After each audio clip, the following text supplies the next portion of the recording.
თქვენ უსმენთ ახალციხის დასრულთა განათლების ცენტრის რადიო ედუსტრიმს. თვალი გვადარნეთ ახალციხის დასრულთა განათლების ცენტრის რადიო ედუსტრიმის YouTube-ისა და Facebook-ის გვერდებზე.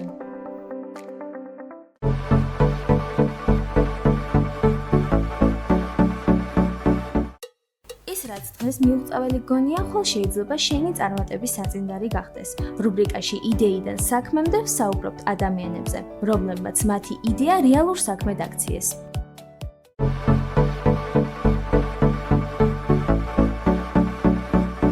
მოგესალმებით, ეთერშია გადაცემა იდეიდან საქმემდე და მე მისი წამყვანი ნანა ყავრელიშვილი ვარ. დღევანდელი ჩვენი გადაცემის სტუმარია გოგონა ახალციხიდან, ქეთი ბალახაშვილი, რომელიც გაგვიზიარებს თავის საკმაოდ საინტერესო გამოცდილებას, ადამიანი, რომელმაც ახალციხეში პირველად დაიწყო მანდალების ხატვა და დღეს უკვე მისი იდეა ეგრეთ წოდებულ საქმედ გადაიქცა.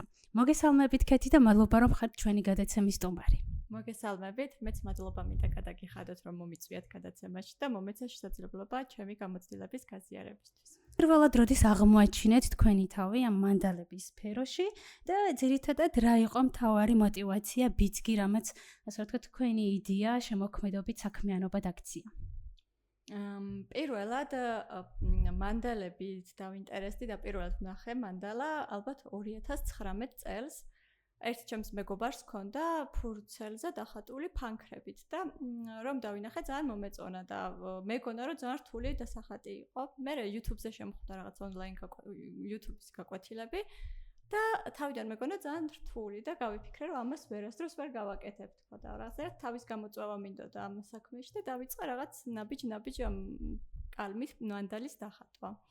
მე იმდენად მომეწონა, სხვადასხვა ფერადი კალმებით ვხატავდი და მე საერთოდაც აღმოვაჩინე საღებავებით წერტილოვანი მანდალა, უფრო ლამაზიც იყო თავიდან, უფრო მიმზიდველიც იყო და რაღაცნაირად უფრო მომეწონა ჩემი თავი ამ საქმეში და ესე განვითარდა. ქეთი, თუ გახსოვს შენი პირველი მანდალა, რას გამოხატავდა, რა ემოცია იყო, რას ცდილობდი რომ ამით გეთქვა? როგორც უკვე ვთქვი, ჩემი თავის გამოწვევა მინდოდა და აღმოჩენა რამდენად შემეძლო ამის გაკეთება და ჩემი პირველი მანდალაც ალბათ ჩემი თავისთვის დამტკიცება იყო, რომ შემეძლო რაღაც რთული საქამდე, როდესაც რაც არ გამომიცდია იმის გაკეთება და იმდენად კარგად გამომივიდა, რომ მე აღარც გავჩერებულ ვარ, აგერ უკვე დღემდე საკმაოდ დიდი გამოცდილება დამეგროვდა. და ანუ შენ ხარ ფაქტობრივად თვითნასწავლი მანდალის შემოქმედი ადამიანი, რომელიც ალბათ ახალციხეში ესეთი პიროვნება არ გვეგულება. ვინც კონკრეტულად სრულყოფილად ფლობს მანდალების ტექნიკას. ესე გამოცდილება ცოტა ესეთია, რეალურად მანდალის დახატვას არ ჭირდება არანაირი გამოცდილება. ეს არის პროცესი, როდესაც შენ თავს უნდა ენდო და როგორც ხედავ, შენს გრძნობებს ისე ხატავ და რეალურად რომ ვთქვათ, რომ პროფესიონალი მანდალის მომხატველი და არა პროფესიონალი ესე არ არსებობს, იმიტომ რომ ყველა ვინც ხატავს არის პროფესიონალი, იმიტომ რომ ზუსტად ისეც ხატავს, როგორი შინაგანი მდგომარეობაც აქვს. შენთვის რას ნიშნავს მანდალა? ეს არის თერაპია, ეს არის უბრალოდ ტექნიკა, ეს არის თვითგამოხატვის საშუალება, ანუ რასთან ასოცირდება? ალბათ ყველაფერი ერთად თერაპიაც არის, აი რომ გადავხედო ამ წლების გამოცდილებას, ყველაზე ხშირად დამიწყია მანდალის ხატვა, მაშინ როდესაც მქონია ყველაზე სტრესული დღე, დაძაბული ყოფილა, რაღაც ემოციური ფონი არ მქონდა, ვთქვათ, დაბალანსებული, შესაბამისად, მაშინ მინდოდა ხოლმე რაღაც მუზა რომ ეწევა მხატვარს, ეგეთი რაღაც მჭირდა ხოლმე, მაშინ მჭირდებოდა მანდალის ხატვა და რაღაცა შვიდდებოდი და ეს იყო ჩემთვის ფსიქოთერაპიული პროცესი მანდალის ხატვა. და შეიძლება თუ არა ითქვას, რომ თითოეულ მანდალას აქვს თავისი საკუთარი ამბავი, ისტორია, ემოცია. კი, ნამდვილად შეიძლება ამის თქმა, იმიტომ რომ რეალურად როდესაც ხატავ, ერთნაირად არასდროს არ გრძნობ თავს და შინაგანად მშვიდდები და ეს ემოციები, ყოველ დღე სხვადასხვა ემოცია რო გაქვს, ყველა მანდალას თავისი ისტორია აქვს, რასაც შენ თვითონ აქსოვ და ყველა მანდალა განსხვავებულია. სულაც რომ ფოტოდან იხატავდე მანდალას, იდენტური არასოდეს არ გამოგივა, იქ შენ ემოციებით ყვებავ და რაღაც ფორმას აძლევ, ფერს აძლევ სხვანაირს და ამიტომ ყველა მანდალა, რომელსაც თითოეულ ჩვენთაგანი შევქმნით, არის რაღაცნაირად უნიკალური, ანუ ეს ქსეროქსი არ არის, ვთქვათ, რომ კოპირება გავაკეთოთ, ამიტომ გაქვს თუ არა მომენტები, როდესაც ელოდები შთაგონებას? თუ უბრალოდ შეგიძლია რომ ნებისმიერ დროს საკუთარი თავის გამოხატულება მოახდინო და შექმნა მანდალა?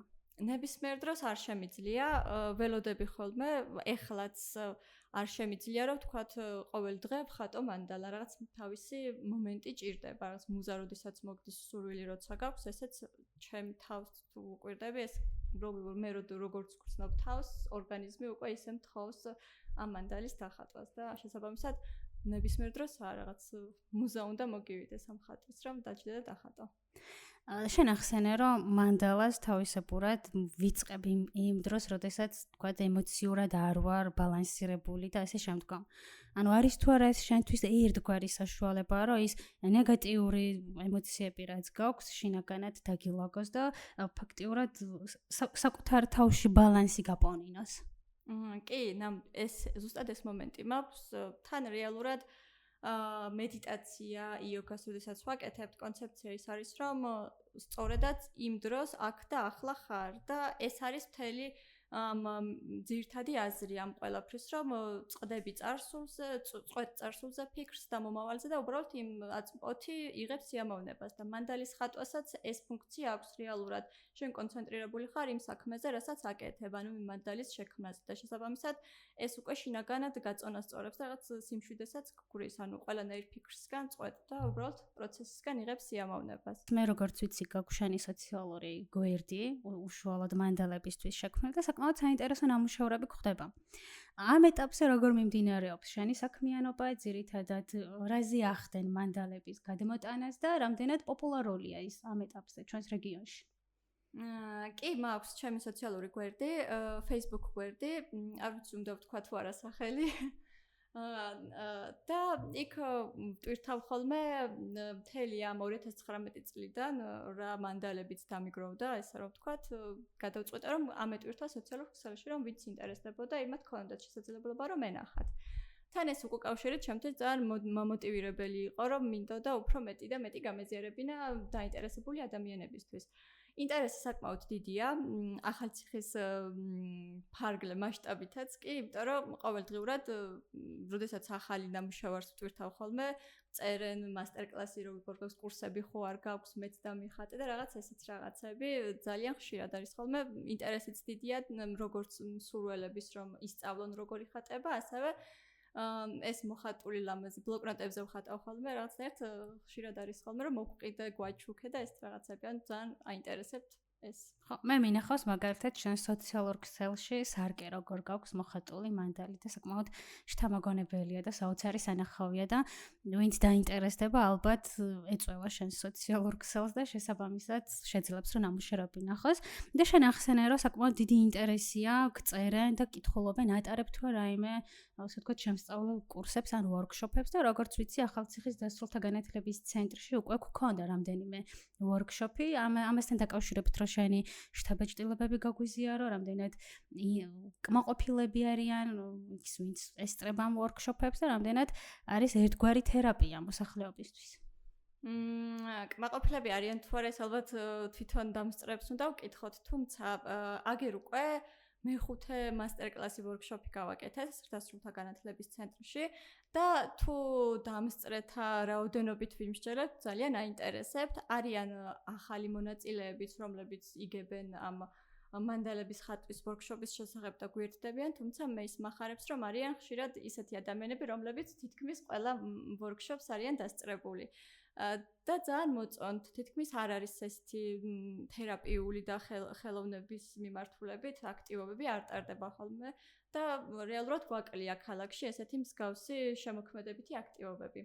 და რეალურად მოდიან ხოლმე ახალგაზრდები, მშობლები, თავიანთი შვილებით, ბებიები, 64 წლის ადამიანი გვყავდა ყველაზე დიდი მონაწილე, რომელიც სიამოვნებით ატარებდა ჩვენთან დროს, ხატავდა და რაღაცნაირად როგორც თვითონ ამბობენ, საკმაოდ თერაპიული პროცესია ეს ყველაფერი და რაღაც იდეალური იტვირთებიან ამ ჩვენს სტრესულ გარემოს, ყოველდღიურობას, წყდებიან ეს 2-3 საათი, რასაც აქ ატარებენ ხო. მას ვისაც ახლა ამ ეტაპზე გაუჩნდა ინტერესი, რომ შეისწავლოს მანდალა, რას ურჩევდი დამწყებებს? რა გზა უნდა გაიარონ და ამასთანავე რამდენად არის ხელმისაწვდომი ის ინსტრუმენტები, რაც გჭირდება მანდალის დასახატად. ვისაც ეხლაც დაინტერესდება არის ფიქრობენ რომ მანდალას როდესაც ხატავ გჭირდება ხატვის ნიჭი, პირიქით საერთოდ არ გჭირდება ხატვის ნიჭი, გჭირდება საღებავი, გჭირდება ის რაზეც მოხატავ ფურცელი, შეიძლება იყოს ბლოკნოტი თუ ტილო, არ აქვს მაგას მნიშვნელობა და მთავარია სურვილი და დაიწყებ უბრალოდ მოხატავ, უნდა იცოდე მანდალის პრინციპი როგორია, თქვა ცენტრიდან რო იწყებ და გარშემო მე უკვე წერტილებით ფიგურებს შენ თვითონ ქმნი და რეალურად არ გჭირდება არანაირი გამოცდილება, მე თუ მკითხავ ეს მოდის პრაქტიკიდან ყველაფერი, უნდა დაიწყოს ზუსტად იმ დღესვე აიყოს საღებავი და ინსტრუმენტი და დახატოს. ხო, შენ ინსტრუმენტსაც მკითხე, სად იშოვება. მე თავიდან არანაირი ინსტრუმენტი არ მქონია. YouTube-ზეც როდესაც ვუყურებდი ვიდეოებს, რა ვიცი, კალმის ფანქრის წვერით და საშლელითაც შეგიძლია და პლანშეტის პასტებს მომრგვალებული რო აქვს, იმას ვიყენებდი. ანუ ნებისმიერი საგანი შეგიძლია აქციო შენს ინსტრუმენტად და დახატო, იმიტომ რომ წერტილის ფორმა უნდა ქონდეს მრგვალი ზედაპირი და გამოიყენებ ნებისმიერ ფორმის თუ ეს რა თქმა უნდა წერტილოვანი მანდალის ხატვას ეხება. კი ბატონო? კი და თუ მეორე მანდალა ჩვეულებრივად ფანქარი, კალამი, ფერადი და ჩვეულებრივად დაიხატება. ანუ არანაირი განსაკუთრებული ინსტრუმენტი არ ჭირდება. და ბოლოს გკითხავ, რა სამომავლო გეგმები გაქვს? იმიტომ რომ საკმაოდ საინტერესო სფეროა შემოქმედებითი და თან ახსენე რომ აი ჩვენთან ახალციხეში ესეთი განტვირთვის მიმართულებით შემოქმედებითი აქტივობების ჩატარება საკმაოდ ნაკლებია. სამომავლოდ გეგმავ რომ ვორქშოპები გავაგრძელო, იმიტომ რომ როდესაც адам არის დაინტერესება, მგონია რომ უნდა ასწავლოს და გავუზიაროს და რაღაცნაირად ზრდასრულთა განათლების ცენტრიც არის ისეთი სივრცე, სადაც ადამიანები მოდიან და თავიანთ დროს ატარებენ ნაყოფიერად და რატომაც არა უნდა შევთავაზოთ ეს სივრცეც იმისთვის რომ შემოქმედებითი საღამოები გავაკეთოთ. რაც შეეხება კიდევ ვინაიდან რომ ფიქრობ რომ ეს ჩემი ჰობი ვაქციო შემოსავლის წყაროდაც და მომავალში ვფიქრობ რომ ეს ჩემი მანდალების ხატვის უნარი რაღაცნაირად გადაატრანსფორმირო და გავხადო შემოსავლის წყაროდაც და გავყიდო ჩემი ნამუშევრები. ძალიან დიდი მადლობა ჩვენთან გადაცემაში სტუმრობისთვის. მინდა წარმატებები გისურვო მართლაც ახალციხის რეგიონისთვის. მსგავსი აქტივობების განხორციელება არის საკმაოდ მნიშვნელოვანი. ხშირად როცა ვსაუბრობთ რა ახალგაზრდებისთვის გარკვეულწილად განტვირთვის ცენტრები ან მსგავსი ტიპის სივრცეები ნაკლებად არის. შეიძლება სწორედ აი აქ შენს ვორქშოპებში აღმოაჩინონ თავიანთი თავები და მინდა გისურვო წარმატება. მეტი ვორქშოპი და შენი იდეების საქმედ ქცევა. ძალიან დიდი მადლობა. მეც წარმატებები მინდა გისურვოთ თქვენ, რადიოს და ძალიან ბევრი საინტერესო ადამიანს და რესპონდენტს გისურვებთ, რომ თქვენ მათ ისტორიები გააცნოთ საზოგადოებას. მადლობა. მადლობა რომ გვისმენთ, შევხვდებით მომდევნო რუბრიკაში.